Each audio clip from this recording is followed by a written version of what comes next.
a teraz môžete s úprimným, láskavým srdcom prijať Bohuša Šlichtika zo Sučian, je to v podstate sused, požehnaný brat a tak ďalej.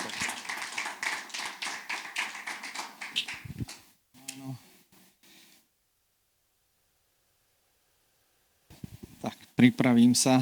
Tak ďakujem pekne za milé slova, aj za to, že teda tu môžem byť. Takže Peťo ma poprosil, že by sme trošku rozprávali práve o týchto nejakých takých akoby že materiálnych veciach, alebo ako sa Boh pozerá práve na túto oblasť a že čo všetko s ňou súvisí a či je táto oblasť akoby že ďalej budovateľná alebo rozvíjateľná v našom živote, alebo má každý nejaký ako akýsi osud alebo akýsi level, v ktorom má existovať a že Boh mu to nejako dopredu prisúdil a nevie sa z toho nejako vyslobodiť, alebo že každý má ako keby, lebo sú dva pohľady. Jeden pohľad je takýto, taký deterministický, alebo ako by som to povedal. Aj, pohode. Dobre. Sú dve takéto oblasti, alebo dva pohľady. Že jedni ľudia si myslia, ale kresťania myslím, hej, že človek má taký level, ktorý mu Boh prisúdil a že bude celý život v tomto leveli nejakým spôsobom fungovať a neprekročí takú oblasť alebo takú hranicu, ktorá mu je prisúdená. A druhý pohľad, tiež kresťanský, je tak, že Boh nestanovuje nejaké hranice, ktoré by povedal, že za toto sa nedostane ani za svet, ale že chce ako keby povzbudzovať, trénovať ľudský život tak, aby z neho bolo nakoniec čo najviac ovocia. A skorej to v Biblii vychádza tak, že to, čo donáša ovocie, že čistí, aby to donášalo ešte viacej ovocia a to, čo nedonáša ovocie, tak to obstriháva, aby tie vetvičky alebo tie oblasti ľudského života, ktoré donášajú už ovocie, aby donášali stále väčšie. Hej? Takže budeme sa baviť okolo tohto. No a teraz ako to celé, ja som to dlho som na túto tému ani nehovoril a som si to tak snažil sa dneska tak všetko zhrnúť vlastne, že čomu vlastne na túto tému verím, že ako to mám vlastne uchopené. A teda poviem vám, viete čo, budem vám hovoriť takéto veci, že to, čomu úprimne z celého srdca verím, že funguje, tie veci vám poviem, ktoré som zažil v osobnom živote, že fungujú. A tie veci, ktoré som zacítil, že keď som ich začal robiť, tak začali donášať ovocie.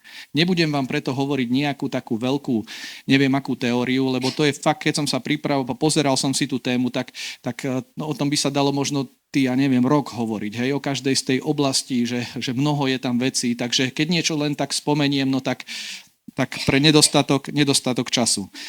Hej, takto. Čiže Boh má plán pre ľudský život a ten plán obsahuje každú časť, každú oblasť ľudského života. Ani jedna nie je vynechaná z Božieho plánu. Biblia hovorí, že Boh nás povolal, aby sme ho nasledovali, pripravil dobré skutky, v ktorých máme chodiť a týka sa každej oblasti ľudského života. To znamená, že ak v niektorej oblasti ešte nie je úplný poriadok alebo ešte nie je úplne uprataná, tak to ešte neznamená, že sme na konci v tej oblasti, ale Boh má nejaký plán, ako aj túto oblasť vybudovať a postaviť poriadne. Teraz, že prečo sa zapodievať financiami? Vieš prečo? Lebo financie donášajú pokoj. Keď je dosť, tak je viac pokoja. Nesmieme sa k ním pripojiť po tom, že celým srdcom sa oprieme teraz, že peniaze sú najviac. To vôbec nie, aj prečítam nejaký verš taký na výstrahu. Ale peniaze donášajú pokoj a donášajú slobodu. Keď máš, môžeš robiť, čo chceš. Keď nemáš, musíš robiť to, čo chce niekto iný. Tak toto je. Hej? A Boh chce, aby sme boli slobodní. Lebo kde je duch Pánov, tam má byť sloboda a sloboda v každej oblasti. Priatelia, ako sa žije, ja neviem, pozeral som si tu Máriu Magdalénu, 7 duchov s nej vyšlo, hej, je tam napísané. A teraz, že ako sa žije takémuto poviazanému človeku? Podľa mňa nie najlepšie. A teraz je poviazanie chudobou o mnoho lepší životný pocit ako poviazanie v iných oblastiach života? Podľa mňa nie. Každý má vojsť do slobody, ktorú mu Boh pripravil a ktorá je dostupná v Kristovi Ježišovi. Hej? Čiže a a zvládneme každý sa posunúť ešte ďalej, alebo vyššie, alebo do niečoho ešte väčšieho, podľa mňa každý znesie viacej. Pavol hovorí, že naučil som sa mať aj nedostatok, ale že naučil som sa mať aj dostatok a zvládnuť aj jedno, aj druhé. Nedostatok sme sa naučili zvládať takmer všetci. Nie, to je ľahké to nie je, ale nie je to ľahké, ale je to bežné, hej, by som povedal. Ale teraz učíme sa ako prvá generácia, podľa mňa veriacich, aspoň teda u nás to tak bolo, že učíme sa ako prvá generácia, že ako postaviť vlastne jednotlivé oblasti, ako vystavať tie svoje manželstva, aby to nebolo divočina, hej. Ako postaviť vlastne výchovu detí, aby to bolo OK. Ako postaviť, modlitebný život, alebo nejaké iné druhy života, alebo ako aj tento finančný život postaviť. Hej. A keď sa nám to podarí, tak priatelia, budeme stať pevne a bude vidno ovocie aj v tejto oblasti. Keď sa nám to podarí, skrátka, keď chytíme, ako to Boh vidí, musíme porozumieť, že či to je naozaj, teda tak, ako to naozaj pred Bohom skutočne je. Hej? Že ako to Boh naozaj s tými financiami myslí. Lebo vieš, stretneme sa s tým, že aj svätá chudoba, stretneme sa s tým aj nejaké že prepísknutie financií. A teraz, že kde to je, ako to celé vlastne je. No a poviem prvý verš taký, že na výstrahu. Hej? A tí, ktorí chcú byť bohatí, 1. Timoteovi 6.9, a tí, ktorí chcú byť bohatí, upadajú do pokušenia a do osídla a do mnohých žiadostí nezmyselných a škodlivých, ktoré pohružujú ľudí do záhuby a do zatratenia. Amen. Aj toto je v Biblii, priatelia, že kto chce byť bohatý, upadá do pokušenia, alebo inak v iných prekladoch, inak sa to dá povedať, že kto sa ženie za bohatstvom, tak upadá do týchto vecí. Čiže priatelia, my musíme zbohatnúť tak, aby sme sa nehnali za peniazmi, ale aby sa peniaze hnali za nami. Toto je Boží pohľad. Že on nás zaleje svojim požehnaním a nie, že my sa ženieme za peniazmi. Lebo našou úlohou je hnať sa za Bohom a za Božím kráľovstvom. A úlohou potom Božieho kráľovstva je, že sa financie ženú za nami. Ale musíme to pochopiť, že ako to je. Hej. Čiže neženieme sa, nechceme byť bohatí takým tým spôsobom, že nič iné ma nezaujíma. A to je asi aj taká skúsenosť, nie? Že keby sme chceli byť bohatí a za každú cenu nič iné neriešili, tak ani dneska tu nie sme, ani nehľadáme Božie kráľovstvo, ani nič takéto. Hej. Lebo by sme v robote sa dá byť aj 20 hodín denne. Potom, Deuteronomium 28.2 a prídu na teba všetky tieto požehnania a dostihnutia, keď budeš počúvať na hlas Hospodina svojho Boha. Amen. Tu je sľub. Inak, väčšinou sa poznáme, tak asi veľa veršov alebo týchto vecí už poznáte. Hej? Ale teda 28. kapitola Deuteronomia je o požehnaniach, prvá tretina, druhé dve tretiny sú o kliatbách.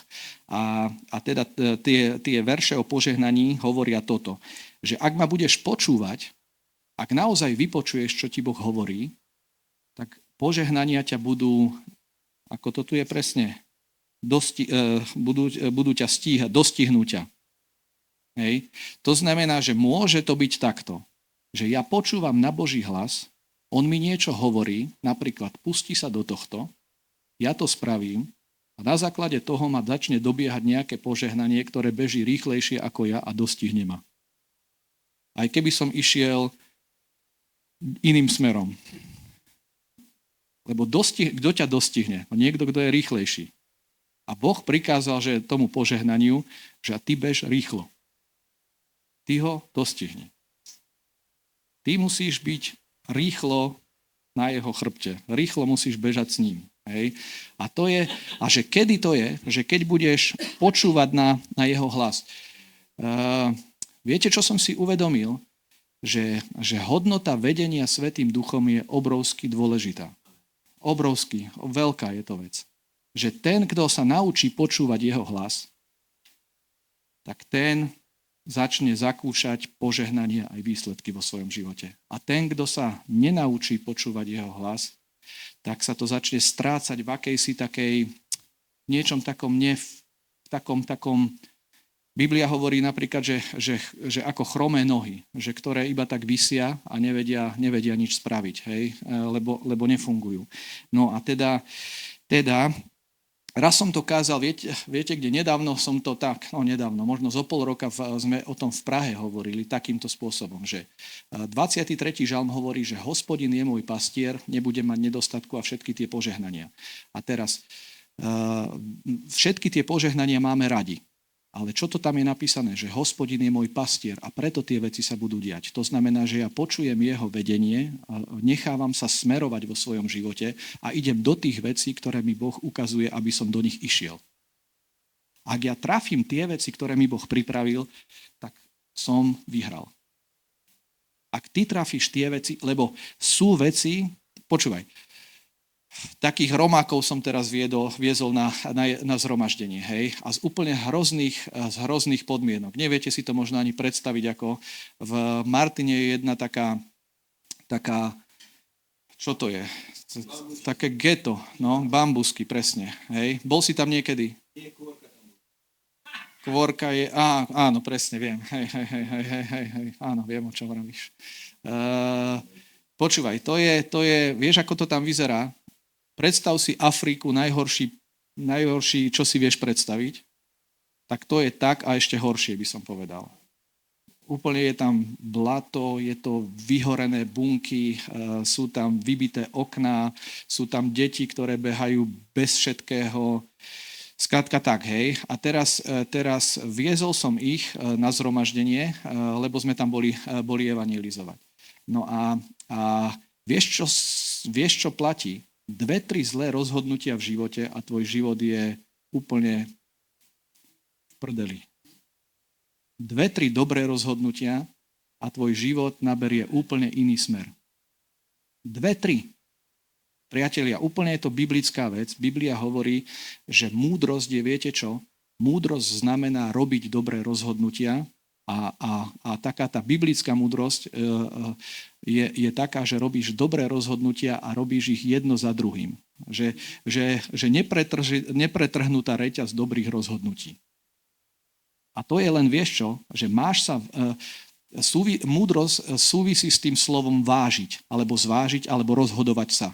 A biblická múdrosť je takáto, že keď mám na výber, počkám a rozhodnem sa správne.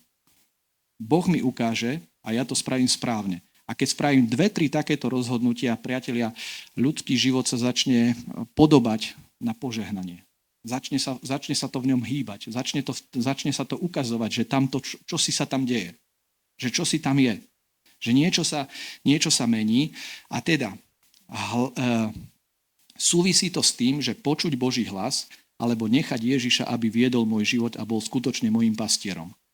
Keď to mohol povedať Dávid, ktorý bol šéfom celého Izraela a nehanbil sa povedať, že ešte aj ja potrebujem pastiera, že som nepojedol všetku múdrosť sveta, tak môžeme to povedať aj my. A Hospodin je môj pastier znamená, že počúvam ho, zveril som mu svoj život, že nechávam ho, aby ma viedol. Sú veci mojej práce alebo môjho nejakých finančného života, že je v tom, počúvam v tom, že kadiaľ ma Boh chce viesť. Niekedy sme sklamaní, že nie sú výsledky a nie sú podľa mňa vtedy, keď sa rozhodujeme, že niečo, že čo by aj bolo, že logicky správne, ale nemusí to byť úplne to, k čomu nás vedie Svätý Duch. Ale keď nás vedie Svätý Duch, tak trafíme veci a je to pod požehnaním. Teraz, dajme k tomu aj, že omyly. Omyly vedenia Svätým Duchom sú takéto, že tvárime sa na vedenie Svätým Duchom, ale na konci nevidno žiadne výsledky, ale aj tak trváme na tom, že to robíme správne. To je tvrdohlavosť, hej. Biblia hovorí, že nebuď ako osol, ako somár, ako niekoho, koho treba dotiahnuť, aby mu to došlo za ten krúžok v nose, ale že ak niečo nedonáša ovocie, tak neklamme samých seba, že to je v poriadku a že to je duchovné rozhodnutie. Napríklad, neprichádzajú financie, niečo treba zmeniť. Skrátka, treba si dať poradiť. Treba niečo zmeniť. Ak je niečo, že nedarí sa, tak to znamená, že niečo nehrá. Niečo treba zmeniť, lebo v Božích rukách sa darí všetkému. Keď sa Boh niečoho chytil, keď sa do niečoho pustil, tak skrátka nebola taká vec, ktorá by sa mu nedarila. Hej? A to znamená, že normálne je, aby sa nám darilo. To je normálne. To je úplne normálne. Hej? To není, že pýcha, to není, že zvláštne, nie. Čo je v Božích rukách, podarí sa všetko, v Izajašovi je to proroctvo o Ježišovi, že ak položí svoju dušu za svoj ľud, či ako tam je, všetko sa zdarí v jeho rukách. Všetko sa zdarí v jeho rukách.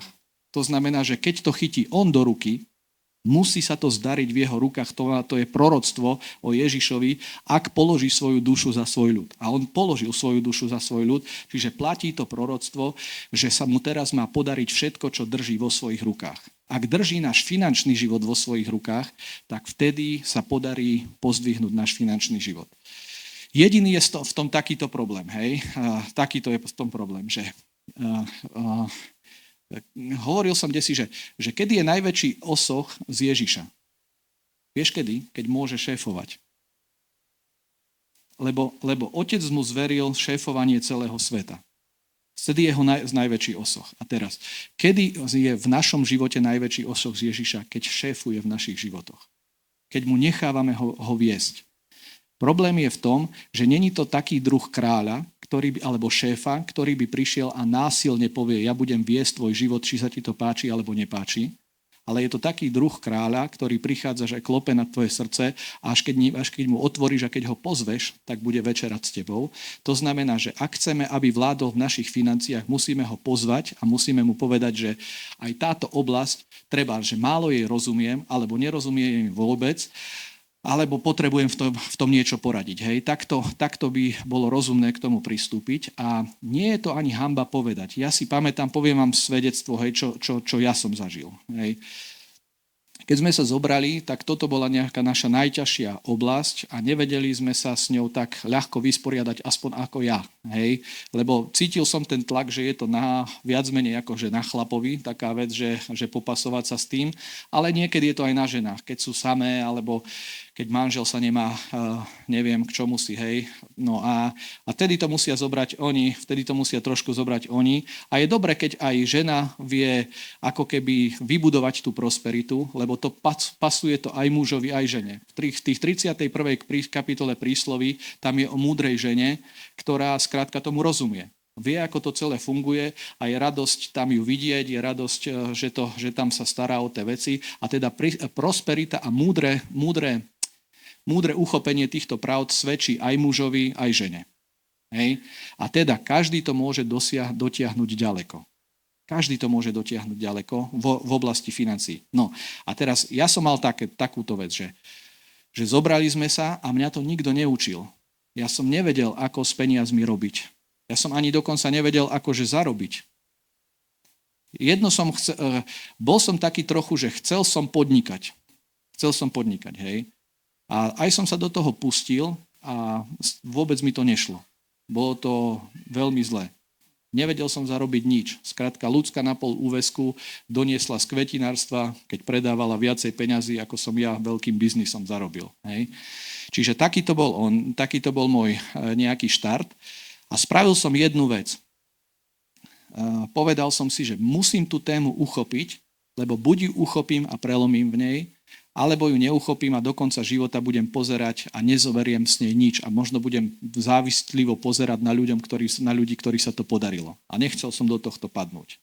Tak som si zobral všetky verše, ktoré som v Biblii vedel vyhľadať vtedy. Teraz už je to cez apky a kadiako, hej, ale vtedy som si to nejako vyhľadával cez konkordanciu, kadiako, čítal som a vypísal som si tieto verše o požehnaní a chrúmal som ich veľmi často. Priatelia, niekedy aj, že každý jeden deň. Dookola som prešiel možno 50 veršov, možno 70 veršov, alebo koľko. Nie zase, že na hodinu alebo na 2 hodiny, ale prechádzal som ich znovu a znovu. A viete, čo sa dialo? Popri tom, ako som to čítal, tak tie verše menili môj pohľad na túto oblasť aj na mňa samého.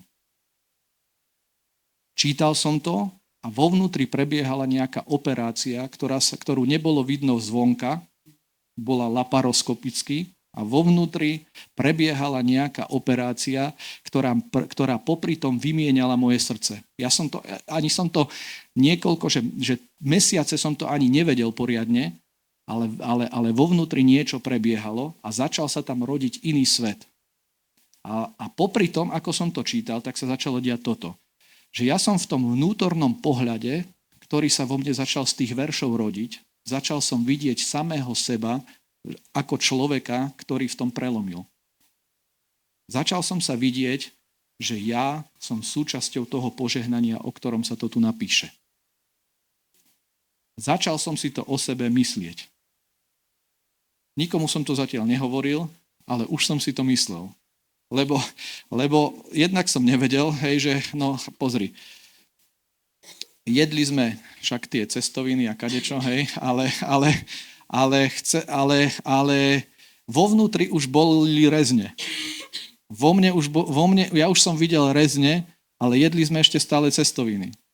A v tebe prebieha taký ten veľký boj, že tak čo? Tak rezne či cestoviny? S čučoriedkovým lekvárom cestoviny, alebo poriadny rezeň A4. Hej?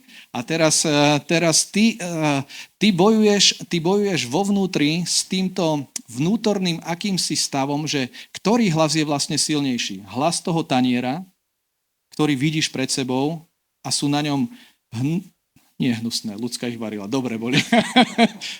Cestoviny bez vajíčka, iba s vodou, lebo sme nevedeli sme si vtedy ešte ani fakt, bolo to také. No. A toto človek je, ale vo vnútri som videl ešte iný obraz. Začal som vidieť samého seba, že ja som človek, ktorý chodí v požehnaní. Začal sa vo mne rodiť akýsi obraz, akési čosi, čo naplnilo celé moje vnútro. Nebolo to vidno zvonka hovoril ten tanier, ale zvnútra hovorili tie verše, že je to inak. A postupne, ako som ich čítal, ako som sa nimi cítil viacej a viacej, tak silnil ten hlas, že ty si požehnaný človek a slabol ten hlas toho taniera. Alebo hlas očí, alebo hlas tela, alebo ako ho nazveme. Hej?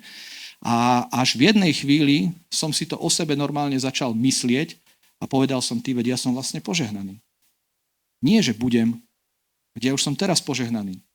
A ten druhý hlas, ten hlas taniera, ti povie, aký si ty požehnaný, však sa pozri, je tu nejaké mäso? Nič. Hej? Ale vo vnútri už znel ten hlas, že nie, ty si požehnaný. A ja som sa rozhodol, že sa prikloním k tomuto hlasu, že som požehnaný človek a budem si to o sebe myslieť. Na viacerých miestach som teraz túto myšlienku hovoril, že zdá sa mi po mojich skúsenostiach, tiež už som kresťan možno 25 alebo koľko rokov, 28 alebo už ani neviem koľko som, ľudská, 28. No, tak 28-ročný kresťan som už a zdá sa mi, že kresťanský život je, viete o čom? Že vo vnútri prebiehajú dva hlasy. Jeden hovorí, si požehnaný, Boh je s tebou, si Božie dieťa, si milovaný. Vôjdeš do nebeského kráľovstva. Na čo položíš svoju ruku, sa ti podarí.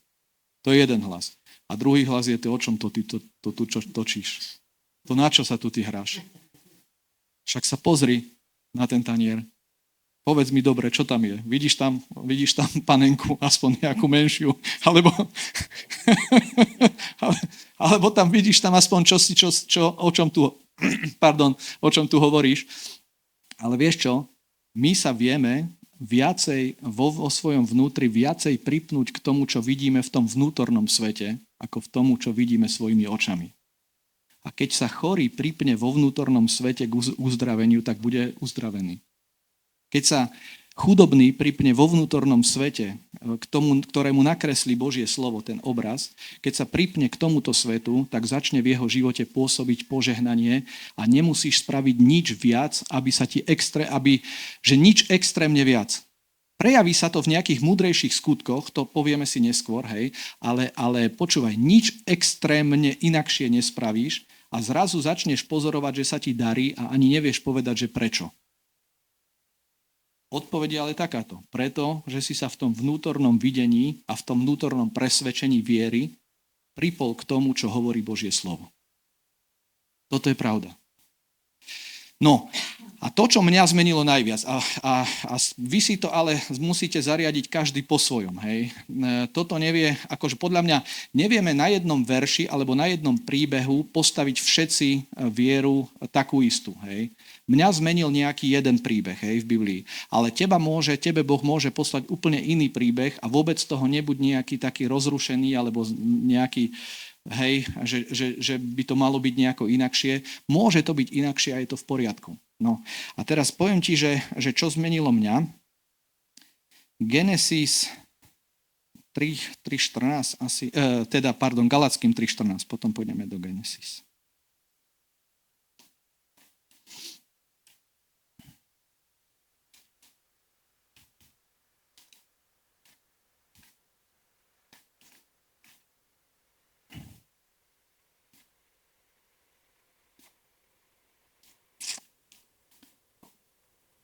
Od 13. Kristus nás vykúpil spod zlorečenstva zákona tým, že sám sa stal za nás zlorečenstvom, lebo je napísané zlorečený každý, kto visí na dreve, aby na pohanov prešlo v Kristovi Ježišovi požehnanie Abrahámovo, aby sme dostali zasľúbenie ducha skrze vieru. Amen. No, dva póly majú tieto verše. Poprvé, že Kristus nás vykúpil spod zlorečenstva zákona. A teda, ak tomuto uveríme, tak si začneme, viete čo o sebe myslieť, že ja nemusím žiť v kliatbe ani kúsok. V žiadnom prejave kliatby. Lebo ak Kristus zomrel, ak ma vykúpil spod zlorečenstva zákona, tým, že sa stal zlorečenstvom za mňa, tak potom by som inými slovami povedal toto, že ak ešte ja mám žiť pod kliatbou, tak neznamená to, že Ježiš teda nezobral všetku kliatbu, on bol slabým zlorečenstvom na tom kríži. Alebo nespravil všetko, čo mal spraviť. Alebo musíme ešte my trošku dokliatbovať, aby to všetko bolo tak, ako to má byť. Nie, nech sa nestane, presne, nech je to ďaleko od nás, pretože, počúvaj, Ježiš bol úplne prekliatý. Jeho dielo bolo úplne dostatočné. Derek hovorí, že to bola obeť, ktorá je že dostatočná. Dokonale dokonalá. Presne.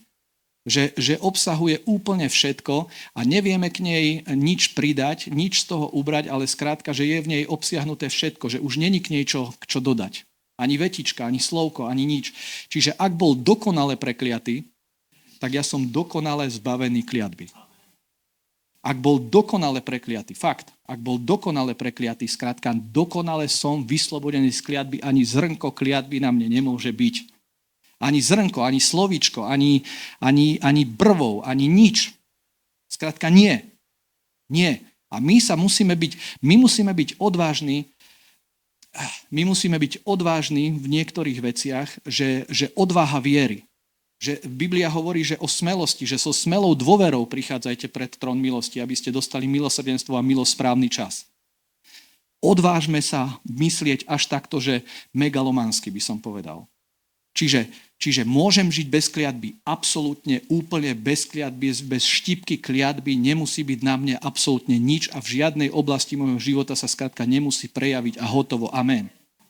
Lebo keď hovorím, že nie, tak hovorím inými slovami to, že Ježišova obeť nebola dostatočná. A to nech je ďaleko odo mňa, lebo Ježišova obeť bola dostatočná, dokonalá a úplná, hotová so všetkým. To bol bezvadný baránok. Bezchybný baránok. Bez štípky vady, bez štípky skrátka ničoho. Takže odmietam o sebe rozmýšľať, že by mala kliatba akákoľvek určovať môj život. Neexistuje. Nie, ja pod kliatbou chodiť nebudem. Ani ty. Za nás rovnako zomrel, počúvaj, ešte aj za tých Romákov zomrel Ježiš. Ich duša je rovnako drahá ako naša duša.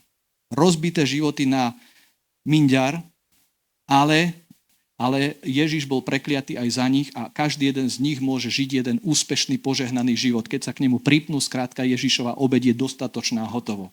Všetko ostatné sú také keci. A my sa to niekedy bojíme tak radikálne pomenovať, lebo si povieme, no veď, aby sme boli pokorní, alebo niečo. Ale to nie je žiadna pokora.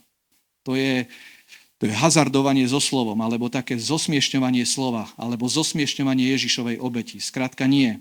Ak zaplatil dostatočne, tak zaplatil so všetkým. A hotovo. Dobre, to je prvá časť. A druhá časť je, že prečo zomieral zlorečený každý, kto visí na dreve. Teraz prečo? Aby na pohanov prešlo v Kristovi Ježišovi požehnanie Abrahamov, aby sme dostali zasľúbenie ducha skrze vieru. Toto je druhá časť toho celého, hej. Že prečo? Čo? Aha. Že prečo sa odohrala tá Ježišova smrť? Prečo to celé bolo? Teraz, preto, že ja neviem, že Otec v nebi nemá nič iné lepšie na práci, ako sa pozerať na smrť svojho syna. Preto sa to stalo. Alebo preto, že nebo si to chcelo vychutnať.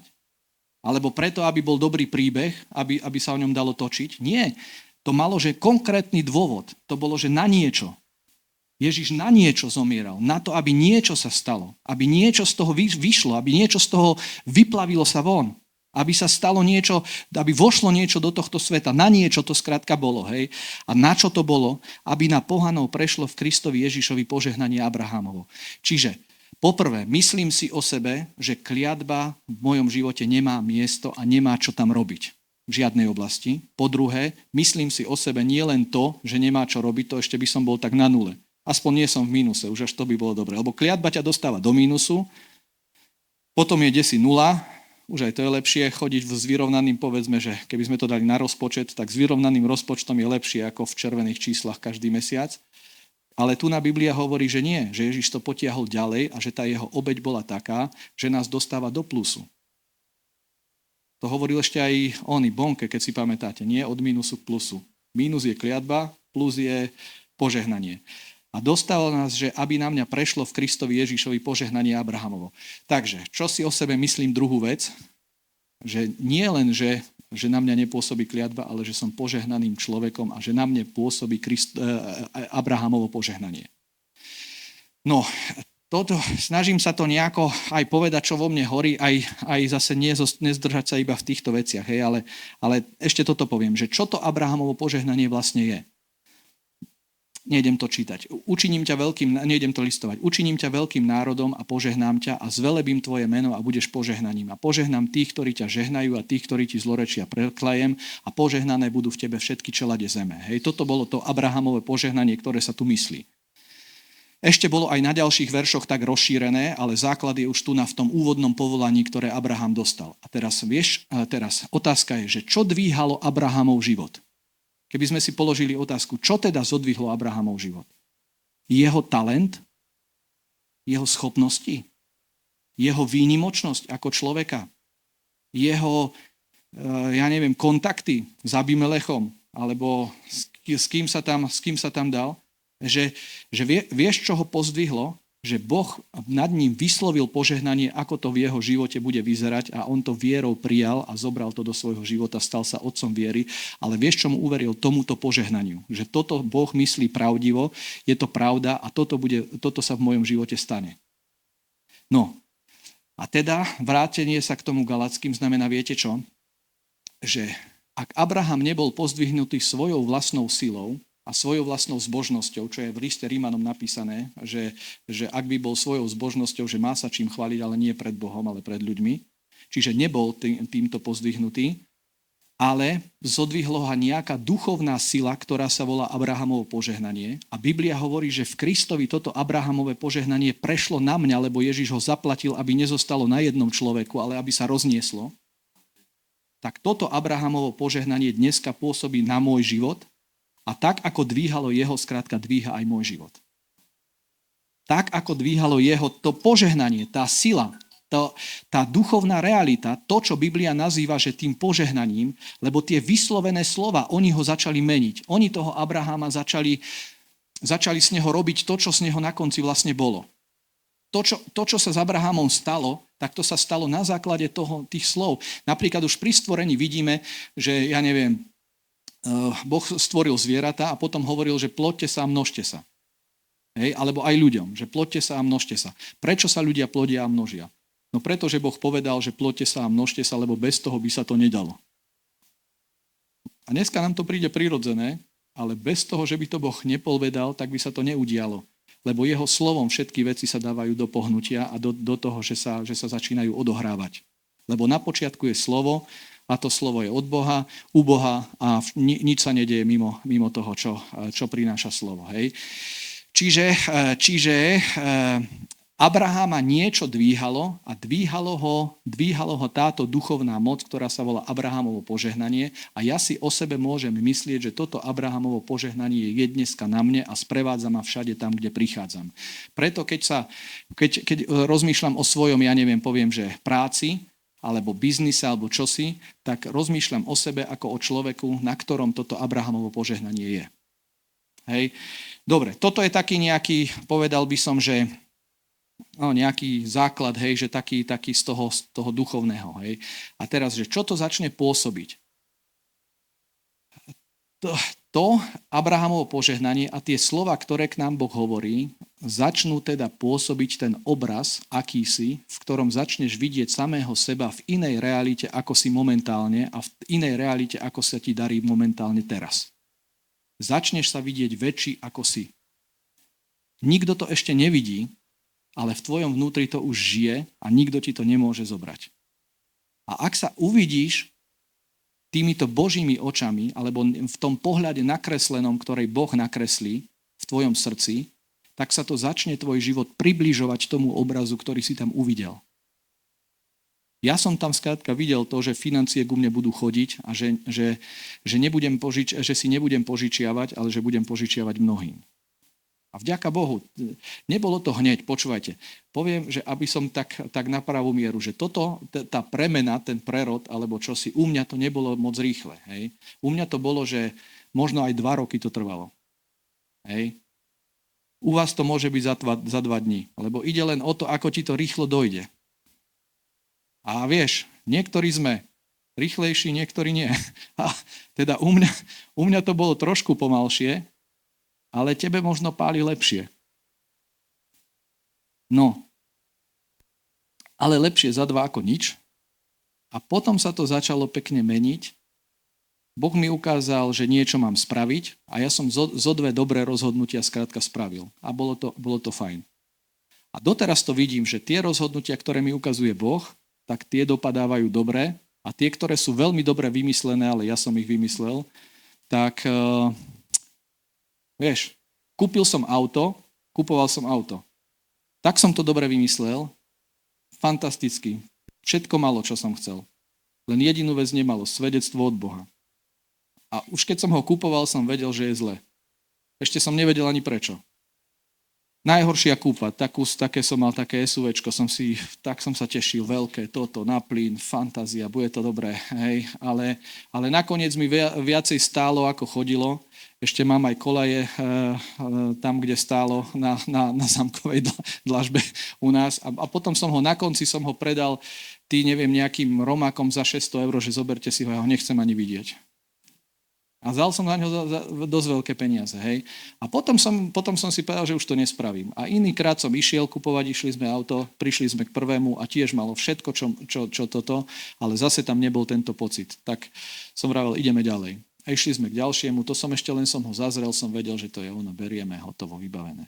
Čiže akési vedenie v tom je, akýsi vnútorný obraz, akási intuícia alebo vedenie Svätým Duchom a keď podľa tohto chodíme a robíme tie správne rozhodnutia a spravíme ich 2, 3, 4, 5, 6 alebo ich najlepšie robíme jedno za druhým bez prerušenia, tak ako to robil Ježiš, tak náš život skončí v absolútnom požehnaní. Hej, v absolútne dobrej veci. No a možno teda pár ešte praktických vecí. Hej, že poprvé, s financiami sa potrebuje vypasovať každý a zvíťaziť potrebuje každý. Priatelia, nehrajme sa na preduchovnelých, že peniaze nie sú dôležité. Potrebujeme tam každý vyhrať. Lebo je blahoslavenejšie dávať ako brať. My sme povolaní, aby sme boli požehnaním.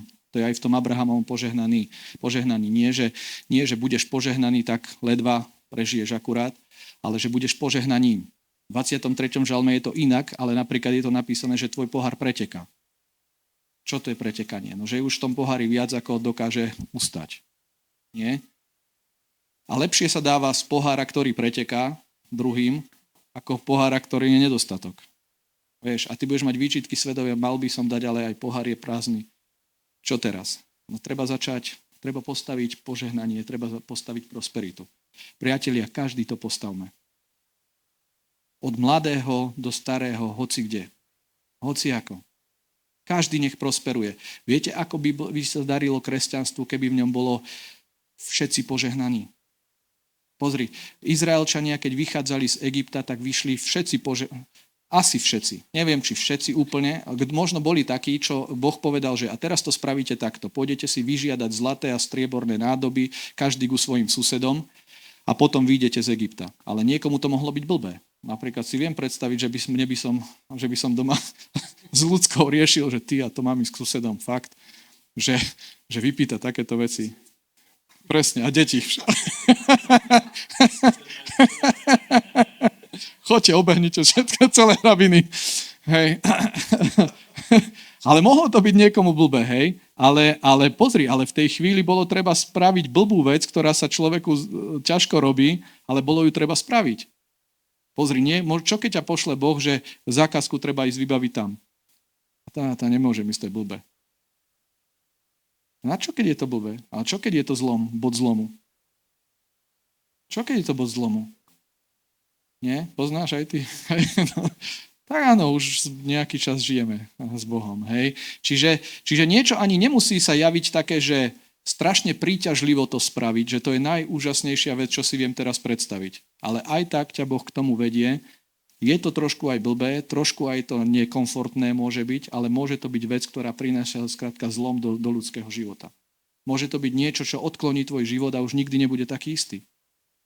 Ak by obehal nejaký ten Izraelčan všetkých susedov, no tak čo? Tak naozaj jeho život už nikdy by nezostal taký istý. Skrátka, on by odišiel ako z otroka, by bol bohatý človek hneď.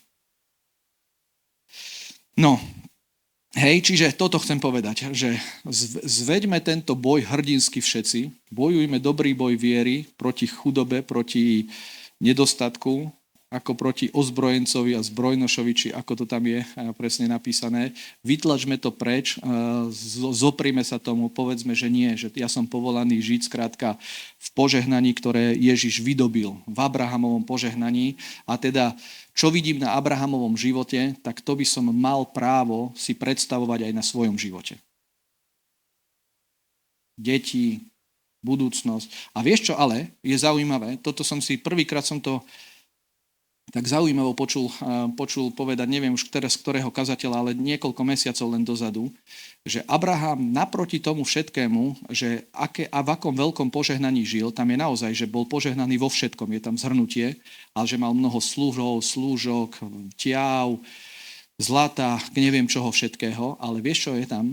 Že nikdy si nepostavil mesto, nikdy si nepostavil nejaký kamenný dom.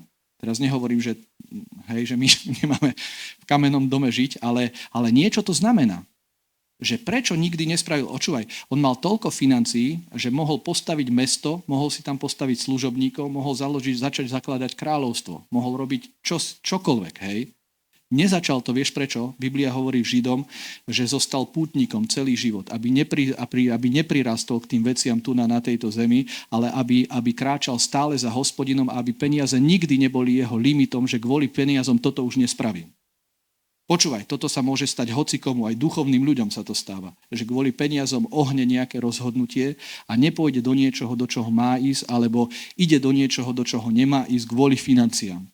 Abraham žil v stáne a znamená to, že neprirastol k tým peniazom a nešéfovali peniaze jemu, ale on šéfoval peniazom celý svoj život. Mal ich veľa, ale neboli jeho pánom. On bol pánom tých financií.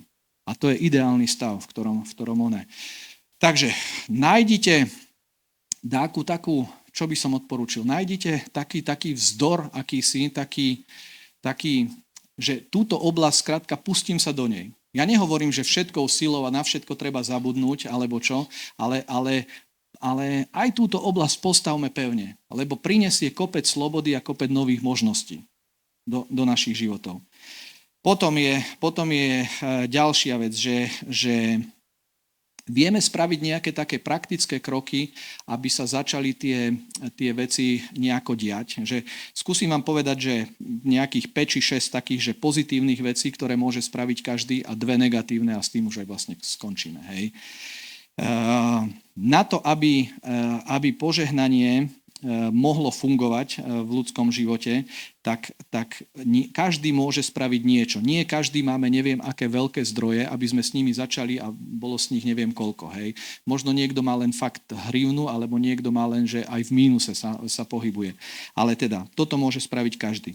Každý môže začať študovať Božie slovo a meniť svoj život a svoj obraz na to, ako tá vec funguje, bez ohľadu na to, v akom stave sa nachádza. Zobrať Božie slovo môže každý jeden z nás. Nikto nám to nezakáže, ani nikto nám to nezoberie. Čiže keď ja chcem a zoberiem Božie slovo a bude sa ním zapodievať, tak nech by sa diabol roztrhol, nech by skočil salto dozadu a zúril pred neviem čím, tak ja to môžem skrátka robiť. Toto mi nikto nezakáže. Kde má ísť ten romák z bambusiek v Martine? Kde má ísť on zmeniť svoj finančný život? Za kým? Pôjde si požičať, alebo čo si? Však každý ho vysmeje. Vieš? Ale môže zobrať Božie slovo a môže Božie slovo začať formovať aj jeho život. Hej? Čiže bez ohľadu, kde sme, toto môžeme spraviť všetci. Zoberme slovo a nechajme, nech vplýva na naše životy a nech zmení ten obraz o nás samých, že ako sa my sami vidíme. Ja to chcem vidieť v obyčajných, praktických, trapných veciach. Vieš, čom to chcem vidieť? Že keď si prídem, tak tam je voľné miesto a budem tam mať kde zaparkovať. To je Abrahamovo požehnanie. Ja nechcem hovoriť o nejakých virtuálnych veciach. Skrátka, ja chcem parkovať, aby tam bolo voľné. A tak to aj funguje, počúvaj. Ja si myslím, že to tak funguje, že si to nenahováram. Ako? No tak ty už si ďalej, no tak ty už si inde za vodou, vieš ako. My ešte takto budujeme postupne vieru. Áno. Čiže môžeme študovať Božie slovo. Po druhé, každý môže, viete čo? Každý môže počuť hlas Svätého Ducha a vypočuť, čo mu Svätý Duch hovorí konkrétne jemu a nie niekomu inému. Niečo nám Boh hovorí, každému jednému. Hlas Svätého Ducha je realita. Skrátka to sa deje. A možno hovorí aj viacej, ako si my myslíme. Len to nejako, kde si furt si pod tým predstavujeme niečo iné alebo niečo. Hej. K hlasu Svätého Ducha možno iba to by som povedal, že častokrát to nie sú, že presné slová nejaké, že 4 slova za sebou, ale je to obraz čohosi. Jongičo to hovoril, že obrazy a videnia sú hlasom Svätého Ducha. Hej, v tej 4. dimenzii alebo desi. Čiže ak vidíš niečo veľké, čo ťa presahuje a povieš si, no tak toto je už ale bláznivé. To vôbec nemusí byť také bláznivé. Pozri, sú ľudia, ktorí sa môžu vidieť kázať treba niekde, ja neviem, na štadióne pred stovkami ľudí. Má zabiť tento sen, ten človek? Nie, nech ho nechá žiť. Nech ho celý získa. Vieš, Jozef, keď chytil veľké sny, tak čo? Mohol ich zastaviť, mohol ich zabiť, alebo mohol ich nechať pracovať vo svojom vnútri a uveriť v ne, že sa môžu naplniť. A teraz ty môžeš mať napríklad mladí ľudia čo? Pravdepodobne tam vieš, čo bude? Nejaký domček s nejakým autom, s nejakým malým trávnikom aspoň a bude tam grill vzadu, špekačky dáke. A na začiatok je toto úplne dostatočný dobrý ony, lebo založená taká, že usporiadaná, zastabilizovaná rodina, však to je obrovské víťazstvo. A ešte tá rodina treba, že žije zbožne a chodí do zhromaždenia. Povedz mi, čo je väčšia frajerina? Však toto chce každý, nie? Mladý človek chce toto. Holka chce šikovného, švárneho šuhaja. Chlap chce holku riadnu. Domek chcú spoločne. Chcú, aby tam posedeli trošku, pokecali, večer si dali kávu a všetko, čo k tomu patrí. Nie?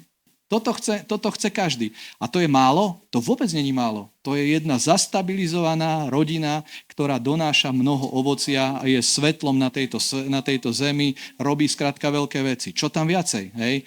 Čiže môžu to byť aj takéto, že úplne praktické veci, ale potom, keď to zastabilizuješ, napríklad toto, tak môže sa začať rodiť zase niečo ďalšie, lebo ľudský život nemá stagnovať. Má sa tam zase začať odohrávať nejaké akési videnie, ktoré posúva veci zase si ďalej.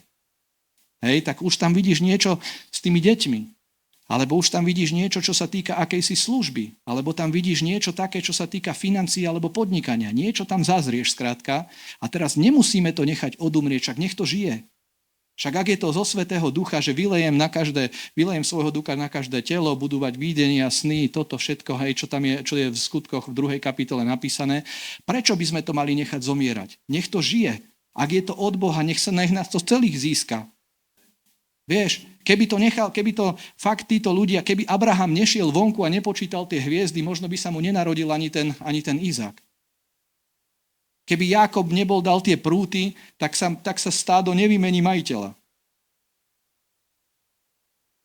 Mohol to nechať tak. Však čo? A nie, ale on povedal, že nie. Od Boha je to. Idem za tým. Čiže druhé, hlas Svätého Ducha.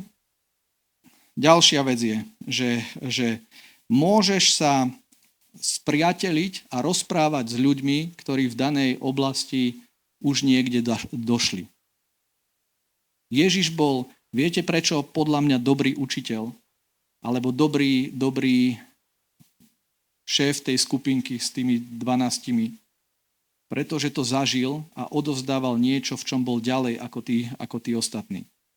Môžeš sa stretnúť a porozprávať s ľuďmi, ktorí v danej oblasti niečo zažili, niečo dosiahli a oni ti jednak odovzdajú ti ducha, ktorý na nich je, lebo keď s nimi budeš tráviť čas, tak uvidíš, že tvoje myslenie sa mení, ani nevieš vlastne prečo, lebo chytáš ich myšlienky a chytáš múdrosť, ktorú ti vedia dať.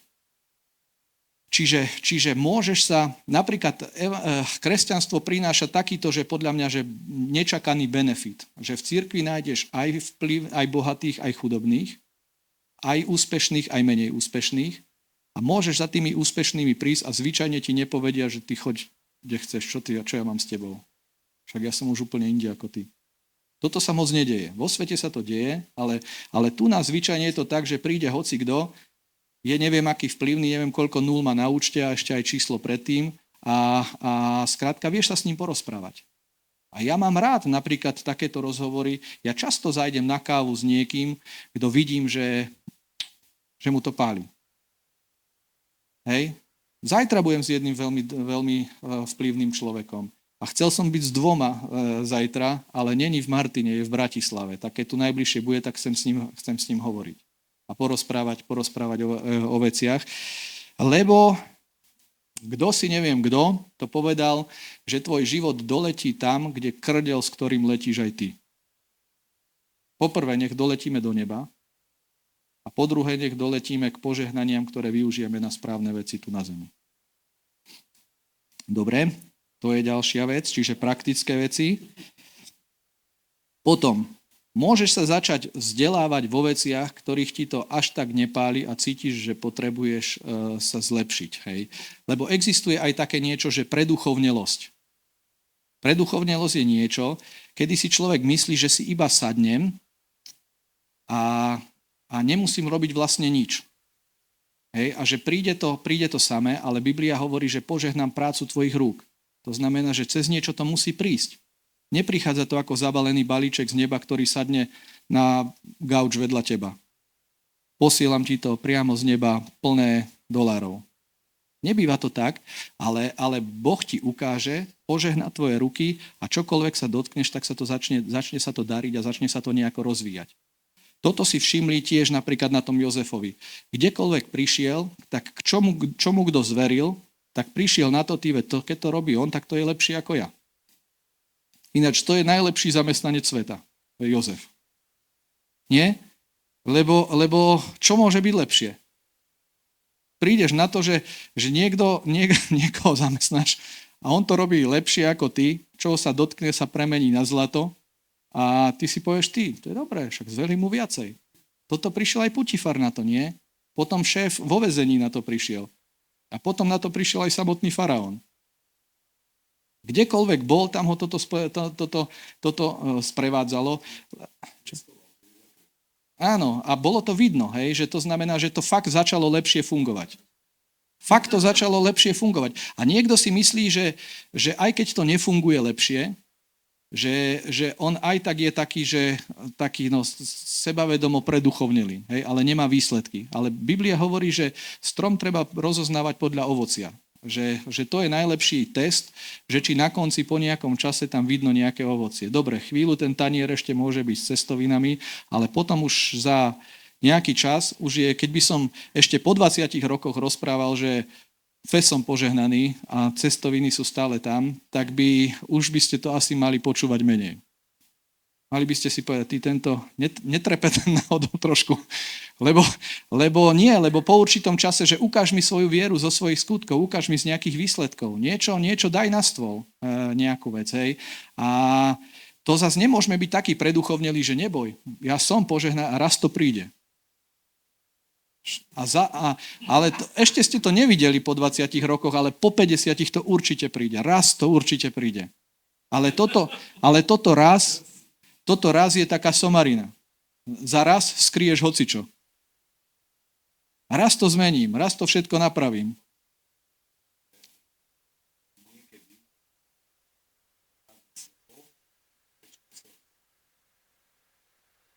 Áno. Tak nejako by sme to...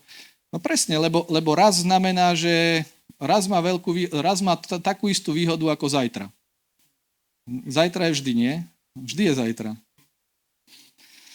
No, dobre, čiže pozri, niekedy je dobré aj sa nechať trošku ako keby tak, že toto nerobíš najlepšie. A zarozmýšľať sa nad tým treba, najmä keď to hovorí akoby dôveryhodná osoba, hej. Ak to povie niekto len tak, alebo neviem čo si, tak dobre, ale no. Potom, dá sa spraviť ešte dve veci. Jedna je, že dá sa začať lepšie rozprávať, ako sme rozprávali doteraz. Nedá sa dôjsť ďalej, ako rozprávame. Biblia hovorí, že jazyk je kormidlo a že obráti veľkú loď. Ale nedá sa chcieť ísť na východ a mať kormidlo obrátené na západ. Lebo potom človek ide na západ a kričí, že veď, ale ja chcem ísť na východ. Ja chcem byť na východe.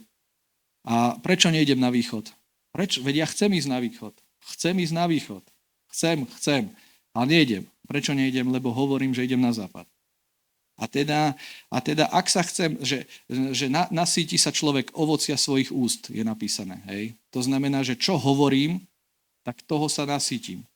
Nenasítim sa ani ovocia svojich rúk, ale ovocia svojich úst. Čiže dojdem tam, kde budem hovoriť, že dojdem, a preto v niektorých veciach treba začať hovoriť inak. Viete, na čom som si to raz uvedomil? Na takej tiež, a to som si myslel, že hovorím dobre. Ale som nehovoril. Že cítili sme už dlhšie, že by sme potrebovali takých kolegovcov do práce a ja som vždy hovoril, že potrebujeme nových ľudí. Potrebujeme ľudí.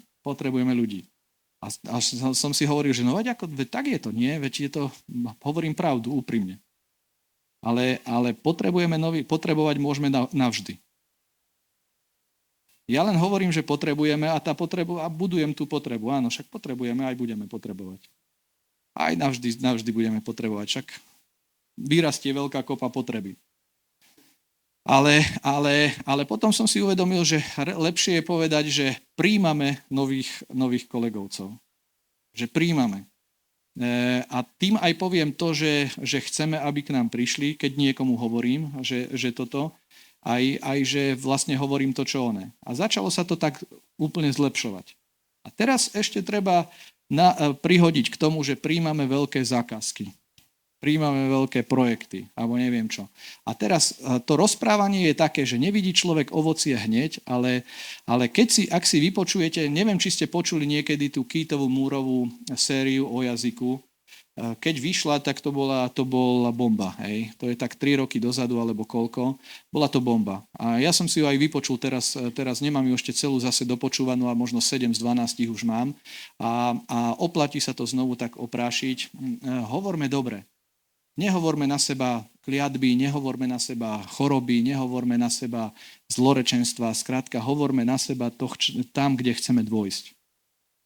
Ja mám na to taký príklad, že neviem, ak ste ho počuli, tak mali sme susedu, ktorá bola stará pani, hej, a už keď v tomto príbehu, hej, už mala tak 70 niečo. A hovorievala, že mala takého syna, ktorý bol alkoholik. A hovorila, že ja z toho skončím na psychiatrii. Ja z neho skončím na psychiatrii. Že to už sa nedá. A ja som jej vravel, že teta, nehovorte to. To je somarina. Pozrite sa, ja to mám tak naštudované v Biblii, že človek dojde tam, kde hovorí. A ona, nie, to vie, keby si ho poznal, ja z toho skončím na psychiatrii. A potom po pol roku, keď to hovorila, tak som jej vravel, že viete čo, že je to tak, že o chvíľu skončíte na psychiatrii. Že aj sa stavím. Bo už ma to nebavilo jej vysvetľovať, nedalo sa to. Počúvaj, prešlo pár týždňov ešte a bola v pyžame na psychiatrii. Skrátka, vyrozprávala si to, lebo to telo si zvykne na to, o čom ty hovoríš. To vnútro sa nastaví nejako tak. To má nejakú normálne aj psychológiu, akú si v sebe, alebo čosi, hej, že to, čo rozprávame, to tak je. Navykneme telo na to. Napríklad aj je dôležité, viete čo, že odpusti do večera. Že keď sa aj pohádaš, že odpusti do večera, je tam napísané. Nie, aby si nezaspal s týmto. A prečo to je? Že to je len tak pre príbeh? Podľa mňa nie. Zaspíš s tým a niečo sa v duchu človeka pokazí a ráno stane v horšom stave, ako išiel spať. Lebo aj tá Carolina Leaf hovorila, že tie neuróny, ja neviem čo, že to v noci sa tak ako buduje, tie prepojenia a toto, hej, že ak ste čítali tie knihy o tej taká tá neurovedkyňa, tak to je presne podľa mňa toto. Že Ježiš to nehovorí len tak zbytočne. Skrátka, do večera treba odpustiť, ak nechcem byť zajtra ráno horším človekom. Môžem sa posekať, a v lete sa to lepšie, lebo do 10. sa dá, nie? V zime sa horšie hádá. Skorej musíš odpustiť. Áno. Alebo keď sa chceš dobre, tak hneď ráno sa treba pohádať, aby si mohol byť zdutý celý deň. A večer už ísť potom v poriadku spať. No, čiže tak. No a potom môžeme, že poslednú vec, ale to už nebudem o tom ani skoro nič vraveť, a to je, že teda môžeme veriť alebo očakávať na dobré. Môžeme očakávať na dobré a to môže spraviť každý. Že ja môžem očakávať dobré alebo zlé. Môžem si zvoliť. A Job hovorí, že do keľu stalo sa mi to, čo som očakával. Hej. On očakával, že sa mu niečo zlé pritrafí. Možno aj preto robil tie obete za svoje deti stále. Hej? A že stalo sa mi, čo som nechcel, ale očakával som to. Hej? A je o očakávaní, nenájdem teraz rýchlo tie verše, ale o očakávaní sú to, že človek dostáva podľa toho, čo očakáva. A teda ja môžem očakávať, že príchod dobrých vecí, alebo môžem očakávať príchod zlých vecí. A to očakávanie je niečo, čo súvisí už s akýmsi načahovaním sa viery a pritiahne to, vlastne, čo ja očakávam do svojho života. Čiže chcem sa nastaviť radšej optimistickejšie a radšej očakávať dobré veci, ako pri každej zlej správe sa zložiť a povedať, no a už je to v keli, celý môj život je zlý a aj tak sa to nepodarí a zase som vedel, že to tak dopadne. Ale to ešte vôbec tak nemusí byť.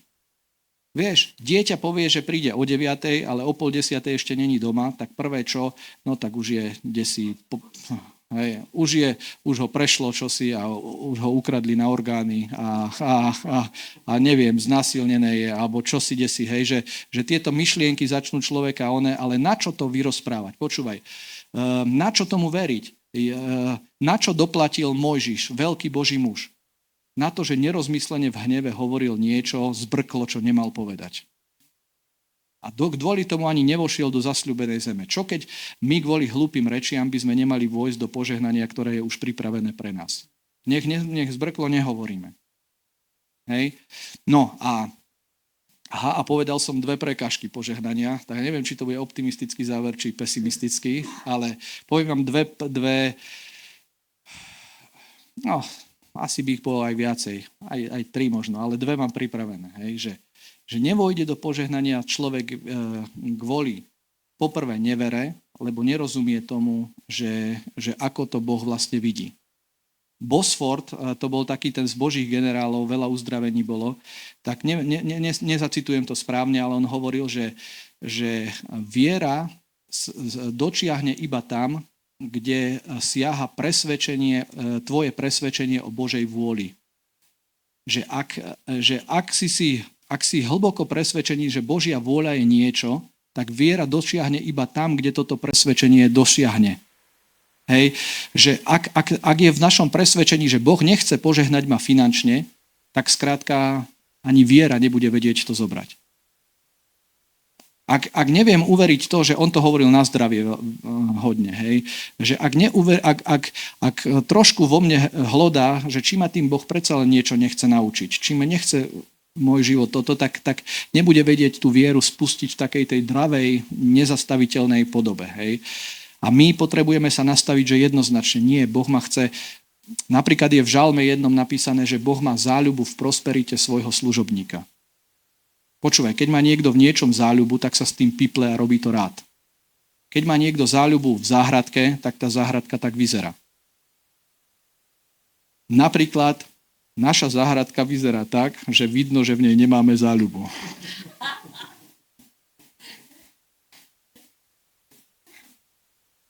Ale keby sme mali, to by bola záhradka. Ale Boh má záľubu, to je jeho koníček. To je, ako keď sa niekto, že je na auta, tak on si ho vygabe, riadne si ho všetkými vyleští voskami, neviem čo, vytuní si ho, krídlo tam je všetko a vytešuje sa. Bari sú aj takí tu. Tak potom, no a to je jeho koníček a podľa mňa to auto vyzerá. A Boh má záľubu v prosperite svojho služobníka. Čiže čo sa teší, keď ja prosperujem, on hovorí, to je sen. To ma baví. Tak to má byť. Hej? A nech tomu uveríme. Hej? Čiže presvedčenie viery. Po druhé, človek niekedy, toto je proti preduchovneniu, neprerazí človek s financiami zvyčajne z 2 dôvodov. Poprvé, buď sa bojí, alebo je lenivý. Buď sa bojíš, lebo ten 1 hrivnový povedal, že bal som sa. Tak do toho nejde zo strachu. On aj má nápad, čo by s tým sa možno dalo spraviť. Ale čo, keď prídem o peniaze? Vyprdni sa na to. Peniaze nie sú také dôležité, ako sa zdajú. S peniazmi sa dá zahrať. Hej? A dá sa s malými aj s veľkými. Ja, čo poznám ľudí, ktorí to prerazili, tak vôbec sú není takí upípnutí. Každý si zaplatil školné a veľké školné sme zaplatili v živote. Nie? Ja by som veľa školných vedel povedať a neľutujem ich. No tak čo? Tak sa nevydalo. No tak a čo? Kúpil som bitcoiny, keď boli na najvyššej špici, tak potom som si radšej robil srandu zo 3 roky, že boli kvalitné aspoň. A teraz už som zase v zisku. No tak dobre, ale vyzeralo to niekoľko rokov, že z toho nič nebude. Hej. No a takýchto vecí môže byť viacej, vieš. Kúpiš niečo, nemusí sa vydariť alebo čosi, ale na konci tá skúsenosť s tým ťa posúva desi ďalej. Hej. A robí z teba niekoho, kto by si inakšie nebol. Čiže nebuďme, ten 1 hrivnový povedal, že bál som sa. Tak radšej tu je všetko, ničoho som sa nedotkol, ale som sa bál. A potom je ešte druhá taká teda taká... Áno. A potom tam je, že lenivosť. Lenivosť je, vieš čo? Že sa obraciaš na gauči, hore-dole. Pozeráš videjka. Áno, už aj keď má v ústach, tak ani to sa mu nechce preniesť. Je to taký, že ako sa dvere obracajú na svojich pántoch, tak sa lenivý obracia na svojej posteli. Nie, tak je to v prísloviach napísané. Nejde vonku, lebo lev beha po ulici. Veď by mi mohol niečo spraviť. A lenivý je múdrejší vo svojich očiach, ako neviem koľko pracovitých, alebo ako to tam je napísané. On všetko vie zdôvodniť, prečo sa to nedalo spraviť. Jasné. Krčme máš, tam všetci vedia čo. Tam som raz zažil debatu o tom, že prečo druhú svetovú vojnu Rusi prehrali. Že Konev s Hentým to tam dobrabrali a teda či títo spravili dobre a nejaký oni to spravili zle a pripití dvaja prišli na to ako druhá svetová vojna. Hej. Presne, hokejisti sú tam, fotbalisti sú tam, všetko. Ale lenivosť je tiež taká vec, že ani nevieš a skrátka sa váľaš. Šorty, nie? Čo? Poznáš? Šorty.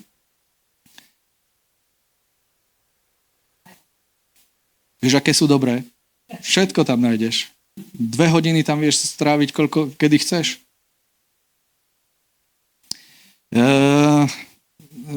Mačičky a psíčkovia. Na TikToku a na Instagrame, alebo čo si. Vieš, niekto naskroluje kilometr za deň.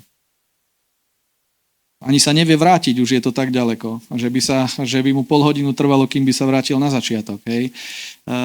A teda tá lenivosť alebo tá prokrastinácia vie spôsobiť to, že energiu, ktorú by sa dala použiť na budovanie nejakej hodnoty, tak človek vypáli do veci, ktoré mu ju zoberú a dajú vlastne diablovi k dispozícii alebo nejakým firmám v Silicon Valley, ktoré na tom zarábajú.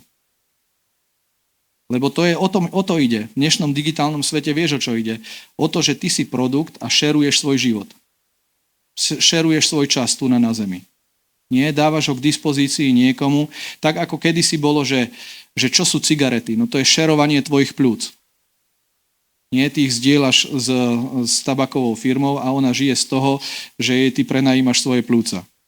Tak, a takto isto je to s digitálnym svetom, že ty prenajímaš minúty svojho života na to, aby boli vyplatené od niekoho cez reklamy a cez kadečo.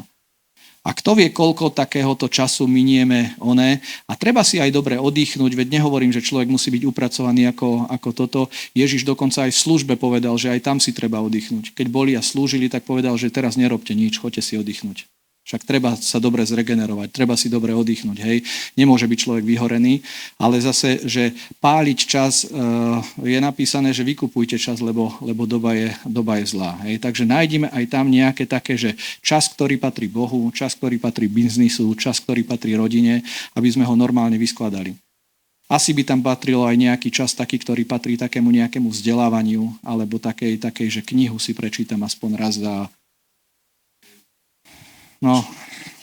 ten neviem, koľko dní trvá uhorský rok, ale zvykne sa, vieš čo hovoriť, že aspoň 1 kniha mesačne. Kto už dneska číta, vieš? Nech vás Boh požehná, priatelia, nech prosperujete, nech veľké veci sa daria, nech veľa financií príde do vašich rúk a nech veľa dobrého s tým spravíme. Amen.